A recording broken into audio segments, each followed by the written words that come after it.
भारत 24 तास, संपूर्ण माहिती, संपूर्ण सत्य. अंधेरी पोलीस ठाणेकडून रिक्षात प्रवास करणाऱ्या महिला प्रवाशाच्या हातातील पर्स हिसकावून नेणाऱ्या 2 सराईत चोरट्यांना अटक करण्यात आली असून जबरी चोरीचा गुन्हा उघडकीस आणण्यात आलाय.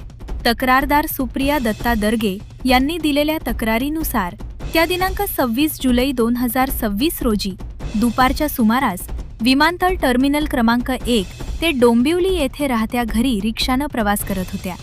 गुंदवली मेट्रो स्टेशनजवळ रिक्षा पोहोचली असता काळ्या रंगाच्या KTM ड्यूक मोटरसायकलवरून आलेल्या 2 अनोळखी इसमांनी रिक्षाच्या बाजूला गाडी घेतली. मोटरसायकलवर मागे बसलेल्या इसमानं फिर्यादींच्या डाव्या हातावर मारून झटापट करत त्यांना दुखापत केली आणि 3000 रुपयांची रोख रक्कम असलेली पर्स जबरदस्तीनं हिसकावून पळ काढला. या घटनेप्रकरणी अंधेरी पोलीस ठाण्यात गुन्हा दाखल करण्यात आला होता. गुन्ह्याचा तपास करताना अंधेरी पोलीस ठाण्याच्या गुन्हे प्रकटीकरण पथकानं तांत्रिक तपास व गुप्त बातमीदारांच्या मदतीनं शोध घेऊन 1,00,000 मोबिन अन्सारी आणि निलेश रामचरण यादव या दोन्ही आरोपींना अटक केली. आरोपी 1,00,000 अन्सारी याच्यावर पार्कसाईड पोलीस ठाण्यात 2 आणि तसेच MIDC पोलीस ठाण्यात 1 असे 3 गुन्हे आधीच दाखल आहेत.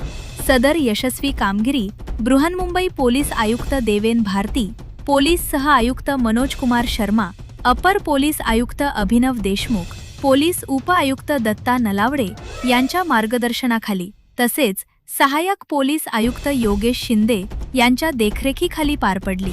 या कारवाईत वरिष्ठ पोलीस निरीक्षक उमेश मचिंदर, पोलीस निरीक्षक अतुल निकम, गुन्हे प्रकटीकरण अधिकारी सहाय्यक पोलीस निरीक्षक रोहन सुर्वे, सहाय्यक फौजदार राजेंद्र पेडणेकर, पोलीस हवालदार पुजारी, पोलीस हवालदार घडवले, पोलीस हवालदार शिंदे, पोलीस शिपाई म्हात्रे, पोलीस शिपाई लोंढे, पोलीस शिपाई पाटील आणि तांत्रिक मदत करणारे पोलीस हवालदार पिसार यांनी महत्त्वपूर्ण भूमिका बजावली.